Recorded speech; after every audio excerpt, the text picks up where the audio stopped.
Good morning मित्रांनो. Good morning यासाठी की माझी पण सुप्रभातच झाली आहे. मी करून आलो आहे 10 दिवसांचा विपश्यनाचा कोर्स. तर माझ्याबद्दल थोडक्यात माहिती देतो. मी चंद्रकांत रमेश घोडके, राहणार पुणे येथून. मी हा ब्लॉग बनवण्याचं निमित्त असं की मी विपश्यनाचा 10 दिवसाचा कोर्स करून आला आहे आणि त्याची सगळ्यांना या विपश्यना म्हणजे काय याची माहिती मिळावी यासाठी मी हा माहितीपर व्हिडिओ बनवत आहे. तर तुम्ही हा पूर्ण व्हिडिओ शेवटपर्यंत नक्की पहा. विपश्यनाची जो मला काय अनुभव आला आहे मी तुम्हाला शेअर करेन आणि याच्यामध्ये माझ्या लाईफमध्ये काय चेंजेस आले ते पण मी तुमच्यासोबत शेअर करणार आहे. मी बऱ्याच दिवसापासून ट्राय करत होतो की विपश्यनाचा कोर्स करूया. बऱ्याच वर्षापासून ट्राय करत होतो पण माहीत नाही का होत नव्हतं. मी ह्यावेळेस ठरवलं की ह्यावेळेस विपश्यनाचा कोर्स एनी हाऊ करायचा. तर विपश्यनाचा कोर्स करण्यासाठी आपल्याला धम्मानंद ही वेबसाईट आहे, धम्मा.org. त्याचं त्याची वेबसाईटची लिंक मी डिस्क्रिप्शनमध्ये देतो. तिथे जाऊन तुम्ही 2-3 महिन्यापासून ते ॲप्लिकेशन करायचं. मी विविध सेंटरला ते ॲप्लिकेशन करून ठेवलं. त्यामुळे एका सेंटरला आळंदी मरकड माझं सिलेक्शन झालं. तर त्यांचा आपल्याला त्यांच्याकडून मेल येतो कन्फर्मेशनचा की यू आर सिलेक्टेड. 2 दिवसापूर्वी आपल्याला कन्फर्मेशन द्यावं लागतं की आम्ही ह्या डेटला येणार आहोत. मग ते आपलं सीट कन्फर्म होतं. तर आणि आपल्याला मग त्या दिवशी काही वस्तू सोबत घेऊन जायच्या असतात. लाईक टॉर्च, अलाराम क्लॉक हे आपल्यासोबत न्यायचं असतं आणि काही आपली बेडशीट्स वगैरे न्यायचं असतं. आणि हा पूर्ण 10 दिवसाचा मेडिटेशनचा कोर्स असतो आणि हा फुल्ली फ्री ऑफ कॉस्ट असतो. डोनेशन बेस असतो. म्हणजे तुम्हाला शेवटच्या 10व्या दिवशी तुम्हाला तुमच्या यथाशक्ती तुम्ही ते डोनेट करू शकता. पण हा कोर्स इतका सुंदर असल्यामुळे आपण ते नक्की तिथे डोनेट करतो. तर मी तुम्हाला याचं बेसिक्स सांगतो. विपश्यना म्हणजे काय? विपश्यना म्हणजे काय मला जो समजला ह्या 10 दिवसाचा मी कोर्स केला. माझ्या विपश्यनाबद्दल मी जास्त सर्च नव्हतं केलं. तर मला फक्त एवढंच माहीत होतं की विपश्यना म्हणजे जस्ट एक मेडिटेशन टेक्निक आहे. तर नक्कीच विपश्यना म्हणजे ही एक मेडिटेशनच टेक्निक आहे. मेडिटेशनची टेक्निक आहे म्हणजे ही ध्यान करण्याची टेक्निक आहे. ध्यान करत करत एकाग्रता वाढवणे आणि आपल्या मनातले जे काही विकार आहे ते जाणून घेणे आणि त्याच्या विकारावर कसं आपल्याला कंट्रोल करता येईल. विकार कंट्रोल झाल्यानंतर आणि आपलं जीवन आपण कसं सुखमय, शांतिमय जगू शकतो आणि शांती आणि मुक्तीच्या मार्गावर आपण त्याचा ती विद्या अवलंबन केल्यानंतर आपण शांती आणि मुक्तीच्या मार्गावर आपण प्रवास करतो. तर विपश्यना कोणी करावी? जी विपश्यना प्रत्येकाने नक्की आयुष्यात एकदा तरी हा कोर्स करून बघावा. ट्रान्सफॉर्मिंग कोर्स आहे. पूर्ण आपलं आपण म्हणजे आपलं मनाचं विश्लेषण होतं त्यामध्ये 10 दिवस. ही विपश्यना हा कोर्स ज्यांनी चालू केला ते आहेत SN गोयका, ज्यांनी भारतात ही टेक्निक आणली. भारतातच ही होती टेक्निक. 2500 वर्षापूर्वी गौतम बुद्धांनी ही टेक्निक शोधून काढली. पण ती लुप्त पावली. भारतातून म्यानमारमध्ये गेली. म्यानमारमध्ये SN गोयकांना त्याचे चांगले अनुभव आले. त्यांनी मेडिटेशन कोर्स केले. मग त्यांनी ही भारतात आणली. तेव्हापासून त्यांनी त्याचा प्रसार केला. याची भरपूर सेंटर भारतात आहे, भारताच्या बाहेर आहेत. खूप सुंदर असं धर्माचं कार्य हे लोक करतात. तर याच्यामध्ये माझ्या खूप कन्सेप्ट क्लिअर झाला. याच्यामध्ये आपल्याला 10 दिवस ॲडमिशन असतं. 10 दिवस आपल्याला मोबाईल फोन पूर्ण बंद. आपल्याला मोबाईल फोन आपल्या इथे डिपॉझिट करावा लागतो. जिथे पहिल्या दिवशी आपण जातो मेडिटेशन सेंटरला तिथे आपल्याला तो डिपॉझिट करायचा असतो. डिपॉझिट झाल्यानंतर आपल्याला रूम वगैरे अलॉकेट होतो. रूम अशी एकदम सुंदर आणि स्वच्छ असतात. टॉयलेट, बाथरूम, गरम पाण्याची सोय, सुविधा सगळ्या सुंदर आणि उत्तम असतात. तिथे आपण मग आपल्याला रूम अलॉकेट केला जातो. तिथे आपल्याला 10 दिवस त्याच रूममध्ये आपल्याला राहायचं. डबल रूम्स पण असतात, सिंगल रूम पण असतात. आपण आपल्या इच्छेनुसार त्यांना सांगू शकतो. डबल सिंगल रूम आपल्याला अलॉकेट केला जातो. जेव्हा आपण एंट्री करतो तेव्हापासूनच आपल्याला त्या दिवसाच्या संध्याकाळपासून आपला मौन चालू होतो. त्याला म्हणतात आर्य मौन. आर्य मौन म्हणजे काय? तर आपण कोणाशी बोलायचं पण नाही. ना डोळ्यांनी, ना तोंडाने, ना हातवारे करून, ना रायटिंगने आपण काही लिहायचं, ना पुस्तक वाचायचं, काहीच नाही. पूर्ण आर्य मौन म्हणजे पूर्ण आपण अंतर्मुख होऊन जायचं 10 दिवस. त्यासाठी हा मेडिटेशन कोर्स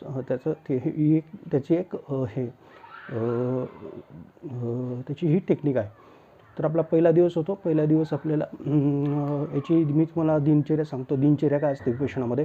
विपश्यनामध्ये दिनचर्या अशी असते की तुम्हाला पहाटे 4ला उठायचं रोज. पहाटे 4 उठल्यानंतर आपण फ्रेश वगैरे व्हायचं. 4:30ला ग्रुप सिटिंग असते. त्यांचा मेडिटेशनचा हॉल असतो. तिथे ग्रुप सिटिंगमध्ये सगळी लोकं बसतात.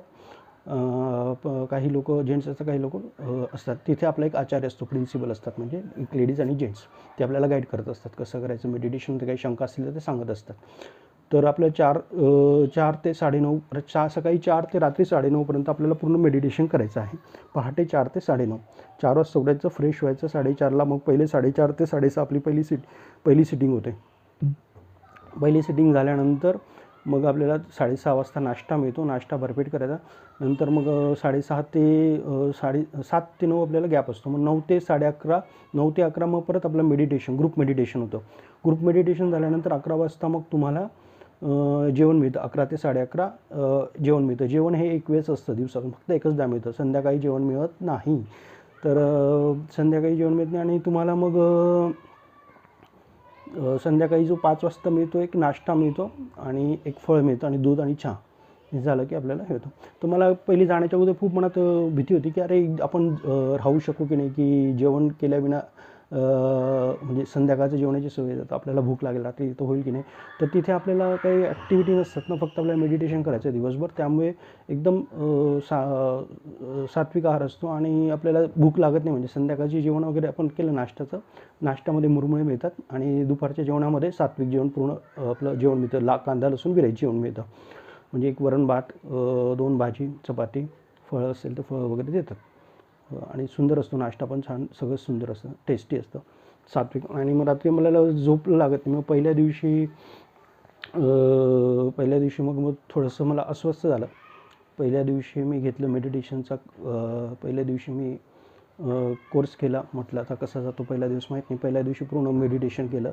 1 ते 6 म्हणजे त्यांच्या त्या टाईम स्लॉटप्रमाणे मेडिटेशन करत गेलो. स्थिर बसून राहावं लागतं आपल्याला, हालचाल करावी लागत नाही.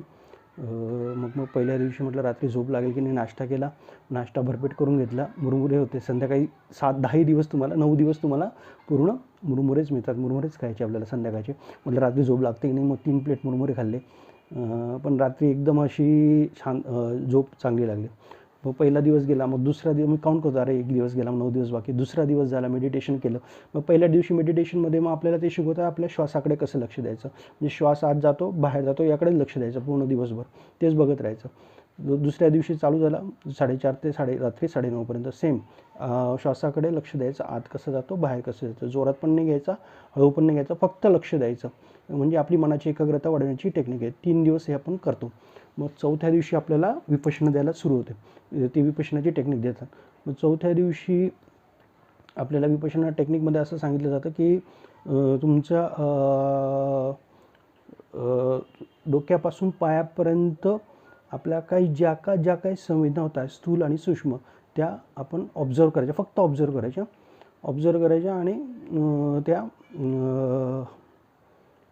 फक्त त्याच्याकडे ऑब्झर्व करायचं, रिॲक्ट नाही करायचं. म्हणजे आपण डोक्यापासून पायापर्यंत जातो आहे तर आपल्याला खाज आली तर खाजवायचं नाही. म्हणजे काही नस सहसह करते किंवा नसामध्ये व्हायब्रेशन होत आहे, फक्त बघायचं आणि सोडून द्यायचं. स्थूल संवेदना म्हणजे ज्या जड आहेत, म्हणजे दुखतं खूप, याला स्थूल म्हणतात. आणि सूक्ष्म म्हणजे आपण श्वास घेतो आहे किंवा नस फडफडते, व्हायब्रेशन जाणवत आहे, ते सूक्ष्म संवेदना असं आहे. तर आपण 7 दिवस ते सूक्ष्म संवेदनाकडे लक्ष द्यायचं. तर या मागचं कारण काय, सूक्ष्म संवेदना बघण्याचं आणि स्थूल संवेदना बघण्याचं कारण काय, की माणूस दुःखी का राहतो, की आता तुम्ही मानत असताना मानत असं माहीत नाही, माणसाला जन्म पुनर्जन्म होत असतो. तर आपण जे मागची काही कर्म घेऊन आपण सोबत आलेलो असतो, मागच्या कर्माची काही फळ मिळतात, त्यानुसार आपल्याला या जन्मी सुखदुःख मिळत असतं. सुखदुःख मिळत असतं म्हणजे आपल्याला सुख पण भेटतं भोगायला आणि आपण दुःख पण भोगत असतो. पण हे सुख दुःख भोगत असताना आपण काही परत आपण वाईट कर्म क्रिएट करतो. म्हणजे फॉर एक्झाम्पल, तुम्ही दुःख आलं, तुम्हाला एखाद्याने तुम्हाला राग आणून दिला, संताप केला तुमच्यावर, ती घटना घडली बिकॉज ऑफ तुमच्या वाईट कर्मामुळे, या जन्मीच्या किंवा मागच्या जन्मीच्या वाईट कर्मामुळे ती घटना तुमच्यासमोर आली. मग त्या घटनेमध्ये तुम्ही अजून क्रोधाने, ती एक तुम्हाला फळ मिळालं, पण त्या क्रोधाने तुम्ही अजून जोरदार अजून काहीतरी त्याला चपराक मारली, थोबड्यात मारली किंवा जोरदार शिवी दिली, घाणगाळ शिवी दिली, त्याचं मन दुखवलं, हे तुम्ही परत वाईट कर्म निर्माण केलं आणि ते तुमच्या सबकॉन्शियस माइंडमध्ये गेलं आणि तिथे स्टोअर झालं आणि याचं फळ तुम्हाला परत रिटर्न मिळणार आहे. म्हणजे परत तुम्हाला पुढे जाऊन दुःख मिळणार आहे. म्हणजे सुख परत दुःख, सुख दुःख सगळं चालूच राहणार आहे. मग ही मेडिटेशन टेक्निकचा फायदा काय की दुःख जरी आलं तर त्याकडे आपल्याला कंट्रोल वेने बघायचं, तटस्थ भावनेने बघायचं की हे दुःख आलं आहे आणि हे थोडा वेळ राहणार आहे, पण परत जाणार आहे. सुख आलं त्यावेळेस पण तटस्थ भावने बघायचं की त्यावेळेस पण वाईट कर्म नाही करायचे, तटस्थ भावनेने त्या घटनेकडे बघायचं किंवा त्या वस्तूकडे बघायचं. ही पण वेळ थोडे दिवस राहणार आहे, चालली जाणार आहे. मग त्यामध्ये काय होईल, तुम्ही वाईट कर्म करणार नाही, वाईट कर्म जनरेट होणार नाही आणि तुमचे फळं ते सबकॉन्शियस माइंडमध्ये वाईट फळांचे फळं तुम्ही नवीन काही जनरेट करणार नाही, जुने येत राहतील. मग ते तुमची अवस्था अशी होईल की तुमची सगळी जुनी कर्मांची वाईट फळं सगळी न्यूट्रल होऊन जातील, नवीन फळं जनरेट नाही होणार. आणि याच्यामध्ये महत्त्वाचं असं की आपण 10 दिवसात एवढं अंतर्भूत होऊन जातो की आपल्यामध्ये काय निगेटिव्ह पॉईंट्स आहे, काय विकार आहेत, काम, क्रोध, लव, मत्स्य, वेदना, कोणाला राग येतो आहे, कोणाला क्रोध येतो आहे, कोणाला राग येतो आहे, कोणाला वाईट थॉट्स येत आहेत. हे सगळे आपल्याला 10 दिवसात कळतं की आपल्यात पॉझिटिव्ह पॉईंट्स काय, निगेटिव्ह पॉईंट्स काय. कारण आपण कोणाशीच बोलत नसतो, आपण स्वतःशीच मनाशी बोलत असतो. आपले सगळे विचार लहानपणापासून मोठ्यापणापर्यंत सगळे अनुभव आपल्याला ते अनुभवायला येत असतात. तर 10 दिवस मी खूप स्वतःचं सेल्फ ॲनालिसिस झालं माझे पण कळले काय वाईट थॉट्स काय, वाईट विकार काय, चांगले पॉईंट्स काय आहेत ते कळले आणि ते वाईट विकारांना मी कसं कंट्रोल करायचं आहे तर ते पण मी शिकलो. म्हणजे काय, वाईट विचार आले किंवा वाईट थॉट आले किंवा संतापाला राग आला तर आपल्या श्वासाकडे लक्ष द्यायचं, फक्त आत येतो बाहेर येतो, कंट्रोल वे करायचं. ती सिच्युएशन ही जाणार आहे माहिती आहे, थोडाच वेळ राहणार आहे, पण तिथं काही वाईट कर्म नाही करायचं की ज्यामुळे आपण दुःख होईल. आणि मग आपलं मन 10 दिवसात इतकं शांत आणि हलकं होऊन जातं की आपण एकदम सुंदर असा अनुभव येतो. 10व्या दिवशी जेव्हा लास्ट डे असतो, मेडिटेशन लास्ट प्रार्थना होती 4:30ची, मी बसलो होतो तर माझ्या डोळ्यातून घळाघळा पाणी यायला लागलं. एकदम 5-10 मिनटं, म्हणजे अश्रू नाही, अशी पाण्याची धार लागली. का लागली काय माहिती, का माहीत नाही, बट खूप अश्रूंच्या अशा सुंदर अशा धारा अशा वाहत होत्या. इतकं मन हलकं झालं, स्ट्रेस फ्री झालो आणि पहाटे तेव्हापासून मला खूप सुंदर अनुभूती आली. आणि 10व्या दिवशी मौन सुटलं. मग सगळ्यांनी आपले एक्सपिरियन्स शेअर केले.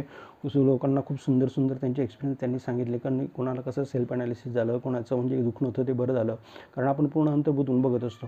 आणि हे मी तुम्हाला बोलून जस्ट इन्फॉर्मेटिव्ह होईल, तुम्हाला काय होते, पण तुम्ही जर जाणार असाल किंवा प्लॅनिंग असेल की तुम्हाला विपश्यना म्हणजे कसं, तर हा तुम्हाला नक्कीच फायदेशीर ठरेल. आणि तुम्ही मी जाणून तुम्ही स्वतः अनुभव घेणार ना, तुम्हाला त्याचा फायदा येईल. 3ऱ्या दिवसापर्यंत मला पण वाटत होतं की अडचणी काय आल्या मला, की 3ऱ्या दिवशी मला वाटलं आता बस झालं आहे, सोडून जावं, नाही होणार, कारण कंटिन्यूस बसून राहावं लागत होतं ना, तर नाही होणार. पण मग ते 9 ते 8, 8:30 ते 9:30 त्यांचं प्रवचन असतं गोयंका साहेबांचं, व्हिडिओवर दाखवतात ते. तर ते व्हिडिओ इतकं सुंदर असायचे ना, ते टच व्हायचं नाही यार, करायचं. बाकीचे माझ्यासोबत 83 वर्षाचे आजोबा होते, त्यांनी पण तिथे मेडिटेशन करत होते. त्यांच्याकडे बघून एवढे वयस्कर माणूस करत होता, आपण का नाही. तर हे लाईफ टाईम एक्सपिरियन्स होता, खूप सुंदर अनुभूती आली. तर याच्यामध्ये मला म्हणजे पॉईंट्स म्हणजे काय थोडी इम्प्रूव्हमेंट झाली. म्हणजे आता काय इम्प्रूव्हमेंट वाटतं की माझा फोकस वाढला आहे. नंतर मला पहाटे उठायची सवय लागली, म्हणजे 4:30ला मी उठून जातो की आता 5-5:30ला उठायची सवय लागली, लवकर उठायची सवय लागली. आळस खूप कमी झाला आहे. जे काही वाईट थॉट्स होते किंवा जे काही विकार होते ते कमी होत चालले. आता त्याच्या खूप सुंदर असा कंट्रोल येतो आहे आणि मनाला खूप आत्मिक शांतता आणि आत्मिक शांतता लाभते आणि असं खूप सुंदर वाटतं. 10व्या दिवशी आपण जेव्हा डिस्कनेक्ट होतो तर आपण एक वेगळ्या विश्वातून दुसऱ्या विश्वाकडे चाललो असंच वाटत होतं की अनस्ट्रेसफुल लाईफमधून स्ट्रेसफुल लाईफमध्ये परत चाललं. But it's very good experience. म्हणजे मी एकदम मला मनापासून सांगेल की तुम्ही विपश्यनाचा कोर्स वन्स टाईम नक्की करा. आणि हे विपश्यनाचा कोर्स हा कसा आहे, क्रॅश कोर्स झाला. म्हणजे आपण हे टेक्निक शिकलो, ट्रेनिंग झाली आपली, तिथे आपण अनुभव घेतला आणि घरी येऊन पण प्रॅक्टिस करायची 2 तास, एक सकाळी एक संध्याकाळी तास. तर अजून मग ते आपल्या मनामध्ये घेतो. म्हणजे आपण शांती आणि मुक्तीच्या मार्गावर, जे बुद्धांनी सांगितलं आहे की आपण शांत आणि मुक्तीच्या मार्गावर आपण पाय आपलं चालत राहील.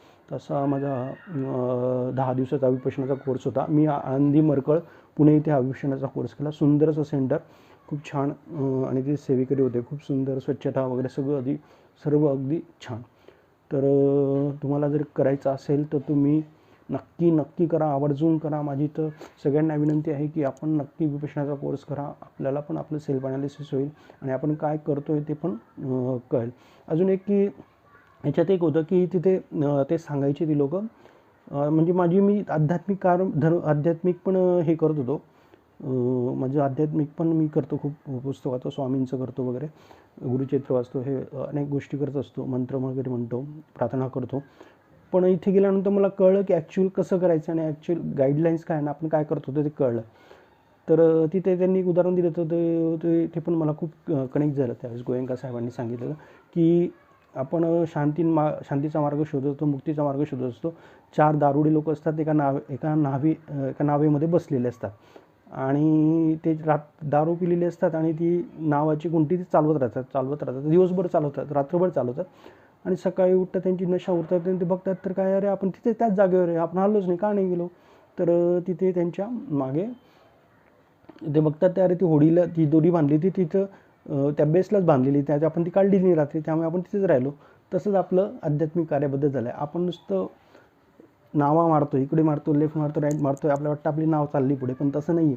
आपण पुढे करतो आहे, आपण काही लेवलला आपल्याला होतं आहे अचीव, पण आपण त्या नावाड्यासारखं बेशुद्ध आहे. आपल्याला आपलं बेस ते काय बांधले ते तुम्ही जेव्हा विवेचना कराल तुम्हाला कळेल. अतिशय सुंदर असा एक्सपिरियन्स होतं त्यामुळे क्लॅरिटी ऑफ थॉट इतकी झाली, थॉट क्लॅरिटी खूप झाली, त्यामध्ये ॲक्च्युअल कळलं की काय करायचं आपल्याला, थॉट क्लॅरिटी पण झाली.